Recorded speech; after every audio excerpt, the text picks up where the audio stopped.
Jammu and Kashmir में reservation policy को लेकर बहुत सारे प्रोटेस्ट पिछले 1 साल में हुए, जिसमें स्टूडेंट कम्युनिटी ने, सरकारी जॉब के एस्पिरेंट कम्युनिटी ने और यहां तक कि एमपीज ने भी सीएम साहब से रिक्वेस्ट की कि आप रिजर्वेशन पॉलिसी को इस तरीके से रैशनलाइज करिए कि ओपन मेरिट के लिए कम से कम 50% सीटें तो रहें, जो कि सुप्रीम कोर्ट का मैंडेट है। आज इसके बारे में बात करेंगे कि इसका अपडेट क्या है। Hello and welcome to Wings ए उड़ान। अगर आप इस चैनल पर नए हैं, डोंट फॉरगेट टू सब्सक्राइब। इस चैनल पर आपको बहुत सारा एजुकेशनल कंटेंट और ऐसे बहुत सारे social, political and economic issues देखने को मिलेंगे। अभी अभी कल की डेट में सीएम साहब ने कैबिनेट मीटिंग हेड की, जिसमें इन्होंने एक रिप्लाई को अप्रूव किया कि हां, ये सेंट्रल गवर्नमेंट को रिप्लाई भेज दो। ये रिप्लाई क्या था? दरअसल रिसेंटली रिजर्वेशन पॉलिसी को रिवाइज करते हुए हमारी स्टेट ने आरबीए और ईडब्ल्यूएस की रिजर्वेशन कोटा को कम किया और उसके कुछ आर्ग्यूमेंट्स भी दिए। वो जब कम किया तो उन्होंने लेफ्टिनेंट गवर्नर साहब के पास वो फाइल भेजी, लेफ्टिनेंट गवर्नर साहब ने एमएचए के पास भेजी, मिनिस्ट्री ऑफ होम अफेयर्स के पास, और वहां से कुछ क्वेरीज रेज हुई कि ये किस बेसिस पे आप कर रहे हैं, और उसी क्वेरी का रिप्लाई स्टेट गवर्नमेंट ने दिया है, जो ये कल अप्रूव हुआ है, कल की डेट में ये रिप्लाई। अब हम जानते हैं, अब हम बात करते हैं कि कितने रिजर्वेशन किस कोटा में कम हुआ है। तो आरबीए कैटेगरी से 3% जो है रिजर्वेशन को कम किया जाएगा, और ईडब्ल्यूएस कैटेगरी में से 7% कैटेगरी को 7% नंबर ऑफ सीट्स को कम किया जाएगा।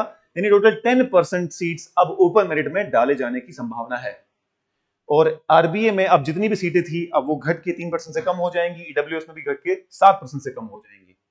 इसका भी रीजन दिया स्टेट गवर्नमेंट ने। स्टेट गवर्नमेंट ने कहा कि जब जम्मू एंड कश्मीर यूटी बना तो लद्दाख अलग हो गया, तो लद्दाख में भी बहुत सारे आरबीए के लोग थे। तब जरूरत थी आरबीए के लिए 10% की, अब जरूरत नहीं है।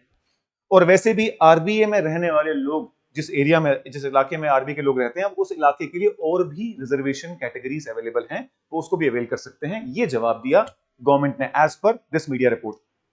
और जहां तक बात की जाए ईडब्ल्यूएस की, ईडब्ल्यूएस के लिए इन्होंने बोला कि ईडब्ल्यूएस की जो पॉपुलेशन है, एलिजिबल पॉपुलेशन जम्मू कश्मीर में है, वो बाकी स्टेट्स और यूटीज के कंपैरिजन में जम्मू कश्मीर में कम है।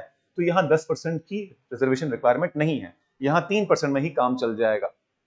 और इसी के चलते इनने ये डिसाइड किया है कि 7% ईडब्ल्यूएस से सीटें कम की जाएंगी, ओपन मेरिट में डाली जाएंगी, और 3% आरबीए से कम करके ओपन मेरिट में डाली जाएंगी। यानी कुल मिला के ओपन मेरिट की 10% से ज्यादा सीटें बढ़ सकती हैं। और उसके चलते जो सुप्रीम कोर्ट का मैंडेट है कि कम से कम 50% सीटें जो हैं वो ओपन मेरिट को दी जाएं, वो भी कवर होने की संभावना है। तो ये एक मेजर अपडेट है। इसका इंपैक्ट क्या पड़ेगा सरकारी जॉब के एस्पिरेंट्स पे?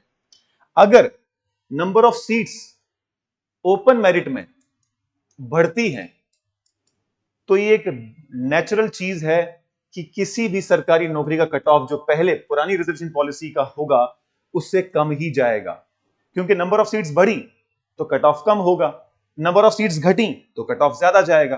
तो ये एक ओपन मेरिट के लिए ये फायदा इससे हो सकता है। और साथ ही साथ ये भी बता दूं आपको कि जो पहले वाली नोटिफाइड पोस्ट हैं उन पे कोई फर्क नहीं पड़ेगा। जो पोस्ट नोटिफाई हो चुकी है रिजर्वेशन पॉलिसी के हिसाब से, उन पे कोई फर्क नहीं पड़ेगा।